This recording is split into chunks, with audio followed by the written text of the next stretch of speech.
Hola, ¿qué tal? Bienvenidos, bienvenidas a Texto y Contexto. Les saludo a Luis Francisco Blandón desde Caracas, Venezuela. Qué bueno que nos siguen a través de nuestro multimedio Telesur. Mucho que comentar desde nuestro programa el día de hoy con un tema por demás interesante. Tenemos un panel de invitados expertos en el tema. Hablaremos de Hollywood, progresismo o fachada. A pocos minutos de presentarse los premios Oscar, los premios de la Academia en Hollywood. Le invitamos a seguirnos en nuestro programa. Vemos el perfil. Ciertos analistas afirman que el actual cine producido en Estados Unidos es progresista y hasta revolucionario. Autores como Pedro Ballín sostienen que el cine de Hollywood es y ha sido siempre emancipador, considerando que ha evolucionado a través de la historia y mostrándose cada vez más abierto a nuevas audiencias y dejando a un lado la exclusión y el racismo que le caracterizó durante décadas. Otros especialistas advierten que desde la industria hollywoodense se ha estado apostando a nuevos mercados y que su presunta amplitud hacia ciertos temas donde se reivindican luchas de minorías y se hace crítica al establishment conservador son solo una fachada. Bien, ahí teníamos el dossier de nuestro programa. Por demás interesante el tema el día de hoy, Hollywood, y por supuesto la crítica que se ha generado no solamente desde el propio medio cinematográfico, sino también en otros ámbitos. Quiero presentar a nuestros invitados el día de hoy. Nos acompaña en el estudio Elena Cedeño Gil. Ella es productora audiovisual, investigadora, también editora cinematográfica. Nos da también su opinión sobre el tema. Muchísimas gracias por tu tiempo con nosotros. Tenemos a Vladimir Sosa Saravia, él es productor audiovisual, presidente de la Cinemateca Nacional de Venezuela. Muchísimas gracias por tu tiempo con nosotros. Y tenemos también en el estudio a Robert Galván, él es sociólogo, productor audiovisual y crítico cultural. Muchísimas gracias por tu tiempo. Y Morela Jurado, por último, ella es artista visual y curadora de arte. Gracias por estar también acá con nosotros. Y bueno, vamos a abrir nuestro programa con una primera pregunta y que necesito la respuesta sobre todo sobre lo que ha pasado de Hollywood, ¿no? Su pasado racista, contenidos altamente conservadores y hasta fascistas. ¿Sigue siendo así en la actualidad? Empiezo la primera respuesta de Elena. ¿Qué te parece esta opinión? ¿Cuál es tu opinión con referencia a ese tema? Bueno, desde el inicio en la cinematografía hollywoodense viene siendo una empresa, ¿verdad?, gestionada por personas que justamente tienen poder económico y que responden a los intereses políticos que están entonces en el poder en ese momento.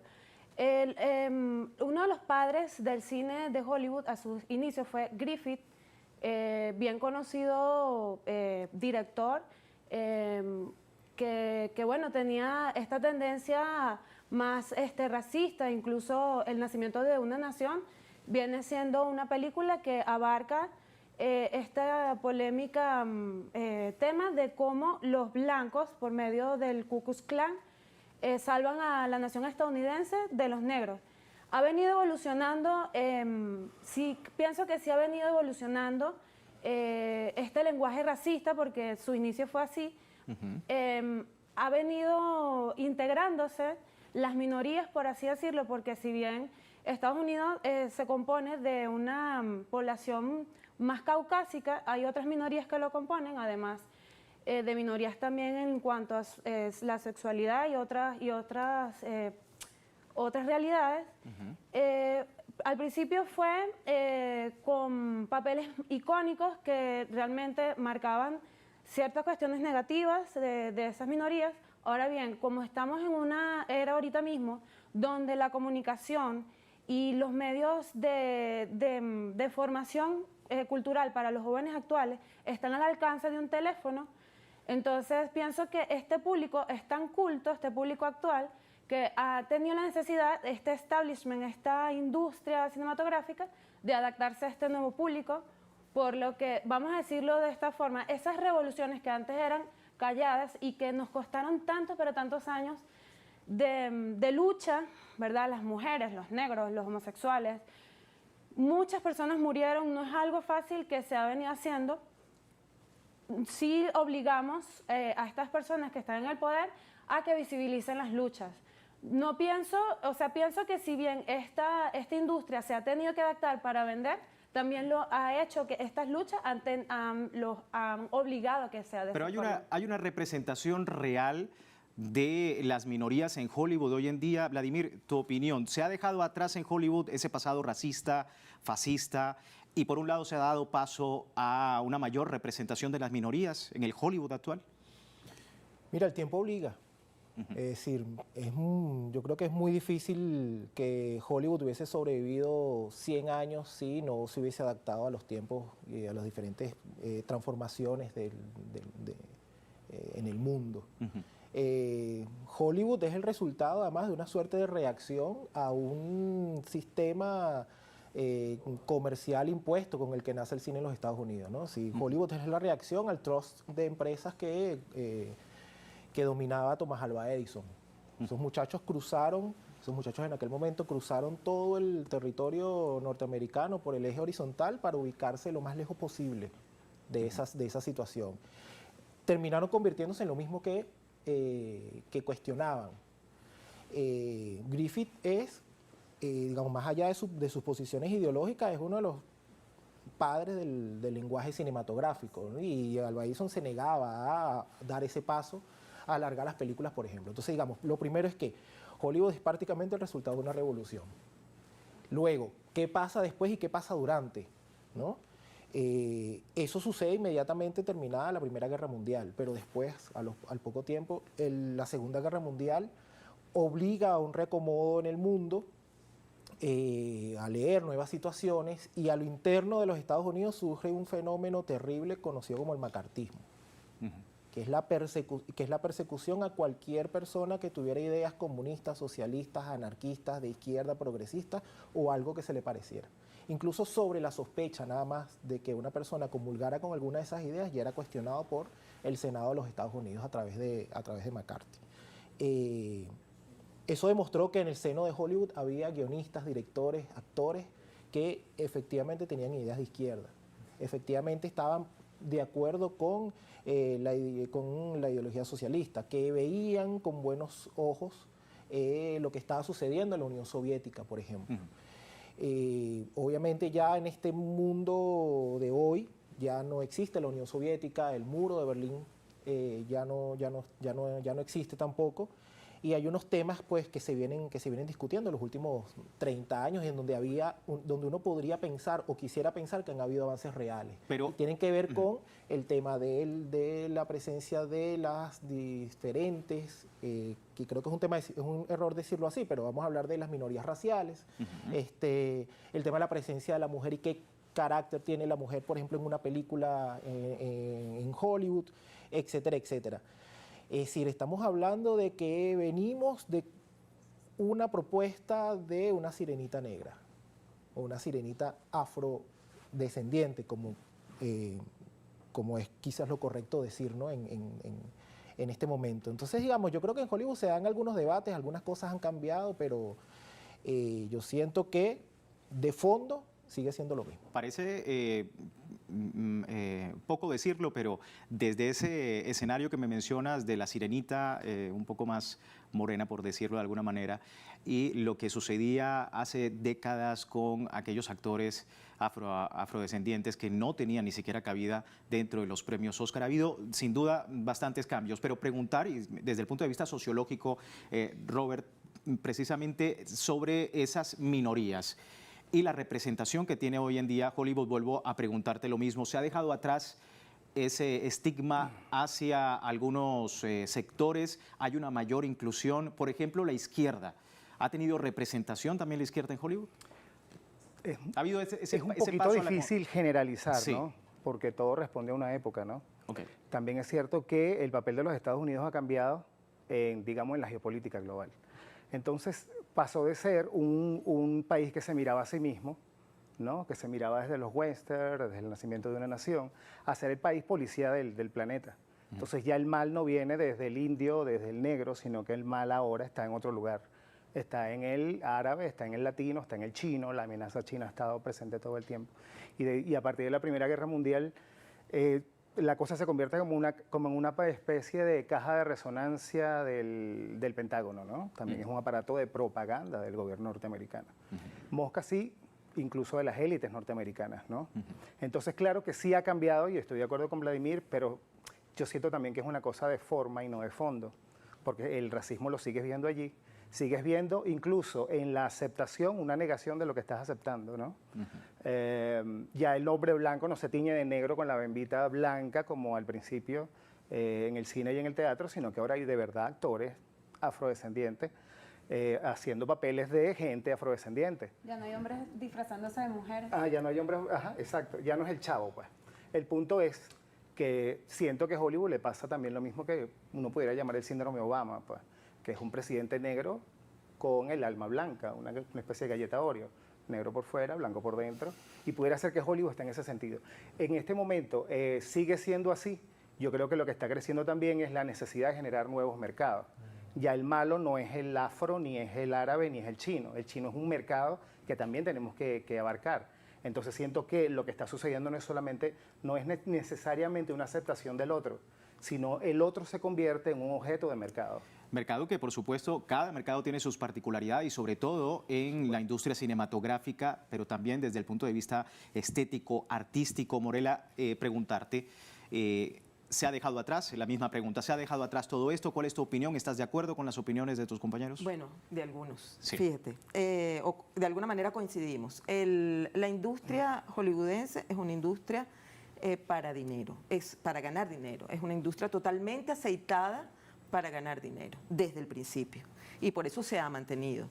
Y recurre a acomodarse según lo que intuye, ¿verdad?, que está sucediendo en el planeta. Entonces, por ejemplo, en Estados hay una cosa que es muy importante. Hollywood tiene un monopolio mundial. O sea, todo el mundo tiene que comprar las películas y consumir las películas de Hollywood. Es decir, yo antes de plantar los plátanos, ya yo los tengo vendidos, por ejemplo.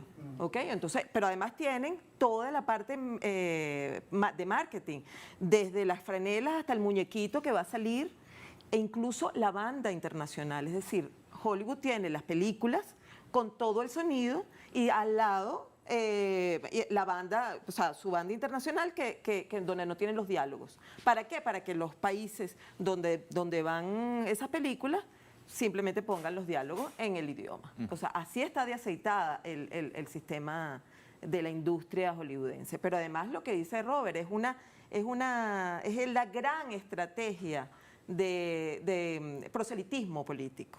Eso no hay que negarlo. Entonces, claro, pueden aparecer negros, pueden aparecer minorías raciales, pueden aparecer, a lo mejor el tema en este momento es la ecología. Bueno, vamos a tirarnos el asunto de la ecología, pero siempre bajo un piquete y bajo una situación soslayada que permita aceitar el discurso de la industria, que es el discurso del imperio. Justamente de eso vamos a seguir hablando en la próxima parte.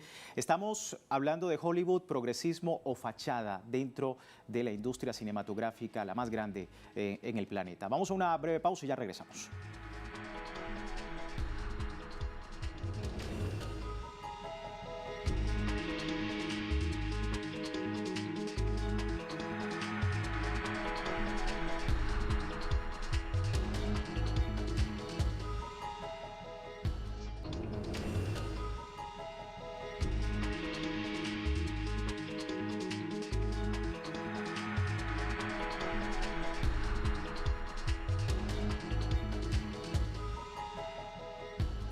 Gracias por seguirnos en Texto y Contexto, un tema por demás interesante, Hollywood, progresismo o fachada. Estamos acá hablando sobre el tema con nuestros invitados. Tenemos acá a Elena Cedeño, que nos ayuda a entender un poco ya lo que teníamos anteriormente analizado, ¿no?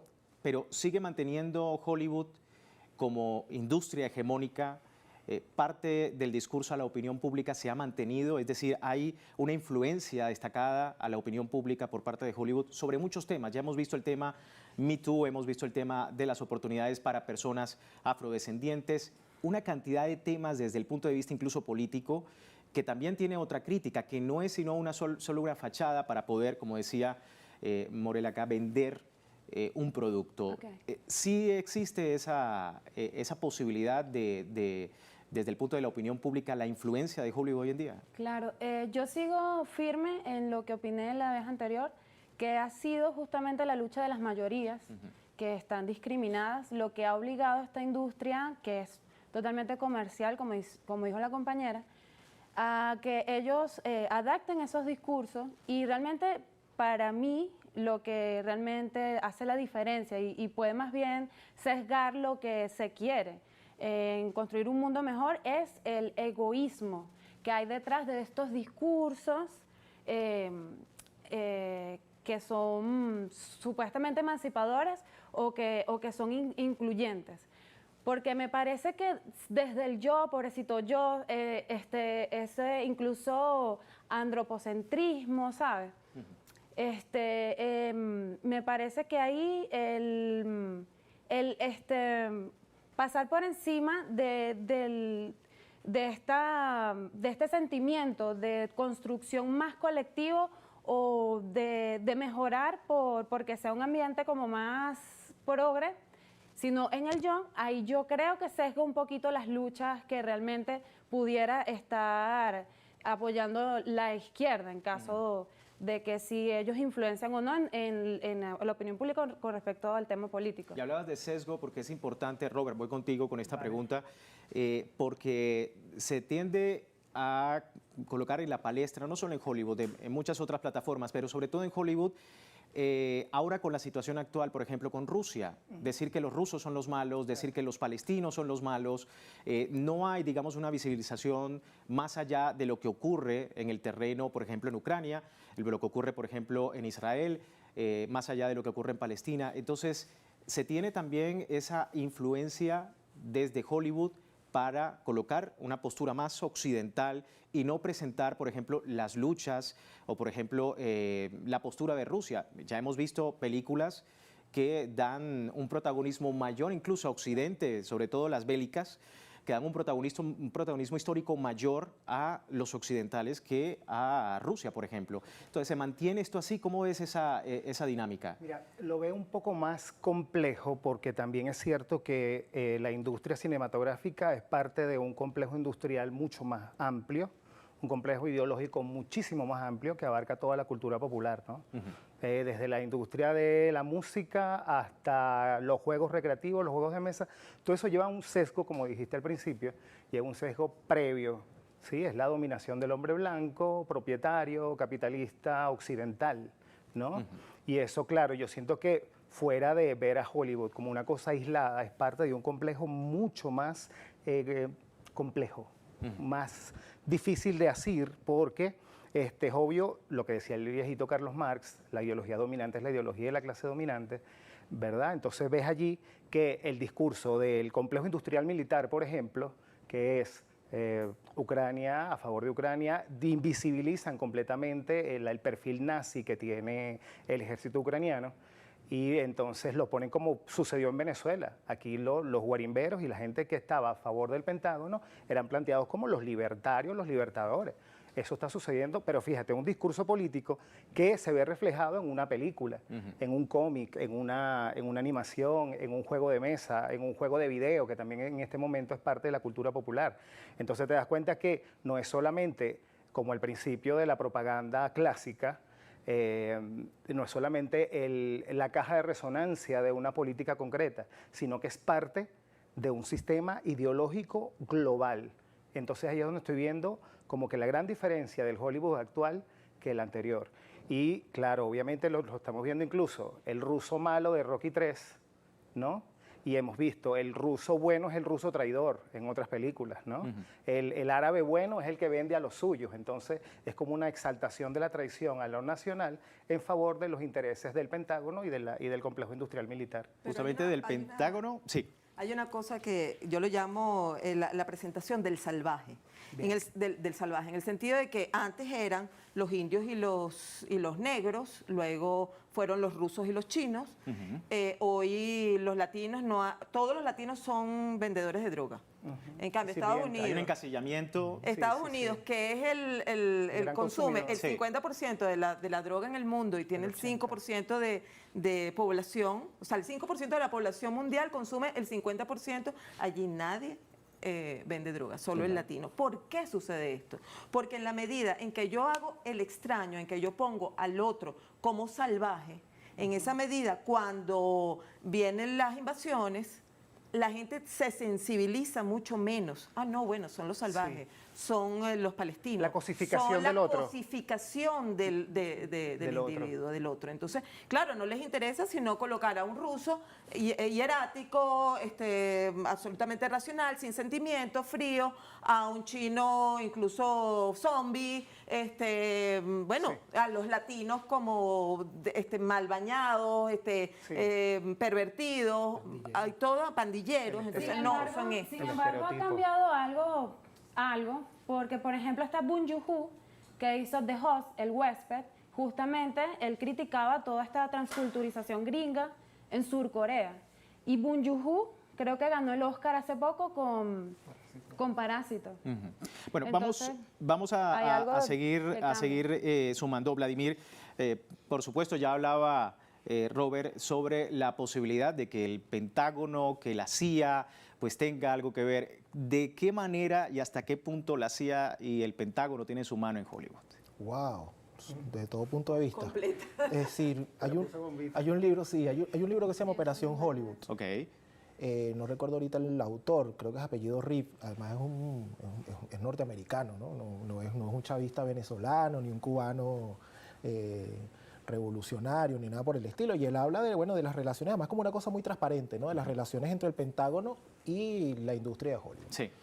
Hollywood es un negocio, digamos, eso es tácito, un poco lo aclaraba Morela y lo planteaba también Robert, es decir, ahí hay dos principios. Primero, el mercado, la pelea por el mercado. Ahí tienen que satisfacer sus propias necesidades para poder seguir existiendo y ganando plata, multiplicando la plata. Lo otro es lo político ideológico, ¿no? Es decir, los misiles gringos llegan a donde llegan sus películas. En algún momento decían que todo lo que es bueno para la General Motors es buena para los Estados Unidos. Hoy día uno diría todo lo que bombardea Estados Unidos ya fue bombardeado ideológicamente por Hollywood. Siempre es así, es un esquema. Yo creo, estoy convencido, es obvio que dentro del esquema guerrerista norteamericano, Hollywood pega primero. Hollywood a través de todos sus tentáculos. Es decir, Hollywood hoy día también es una cosa importante que hay que decir que Hollywood hoy día no es solo el cine. Hoy es la televisión, es los servicios de streaming, es internet, es la industria de la música, etcétera, etcétera, etcétera, ¿no? Es decir, es todo el aparataje de la industria del entretenimiento. Es un ministerio de la cultura. Es el Ministerio de la Cultura, entre comillas, pero también es es como el Viceministerio de la Guerra y el Viceministerio de Economía. Y de comunicación. Es decir, hace, oye, no sé, 15 años, algo por el estilo, yo leí un artículo que decía, palabras más, palabras menos, un artículo además publicado en los Estados Unidos, que decía que si California, el estado de California se desprendía de la Unión, se convertía inmediatamente en el segundo estado nacional más rico del mundo detrás de Luxemburgo. Y eso es porque Hollywood está allí. O sea, imagínate la cantidad de plata que se maneja en ese lugar, que hace 15 años un analista norteamericano decía, además hablaba, y además no lo decía como una cosa negativa, no estaba denunciando nada, sino como que esto era así. Y eso además se ha mantenido. Lo otro es que Hollywood, una cosa es Hollywood, otra cosa es el cine norteamericano en general. O sea, hay un cine independiente norteamericano que a veces confundimos. A veces nos llega una película y la vemos y decimos, oye, mira esta película qué buena, es progre, tiene unas ideas ahí chéveres, pero cuando revisamos bien los créditos, quién financia, la casa productora, nos damos cuenta que es independiente. Hay una filmografía de Spike Lee en Hollywood y una filmografía de Spike Lee allende a Hollywood, por ejemplo.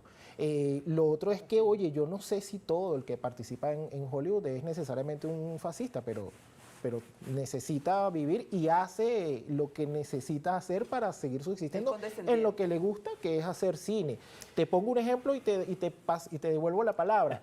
Sean Penn. Sean Penn vino a Venezuela, se retrató con el comandante Chávez, conversaban, Chávez lo trataba de amigo, pero ahora está en Ucrania defendiendo al nazismo ucraniano. Entonces, bueno, cómo comprendemos eso. Bueno, es parte de la discusión y por supuesto, más allá de los intereses, como decíamos, desde los espectadores, desde el televidente, desde el que va a cine, a lo que en realidad está atrás, puerta cerrada, detrás de bambalinas, en el argot cinematográfico, de lo que ocurre en Hollywood. Lamentablemente se nos termina el tiempo, mucha tela que cortar en este episodio de Texto y Contexto, pero será para una nueva oportunidad. A ustedes gracias por seguirnos. Soy Luis Francisco Blando.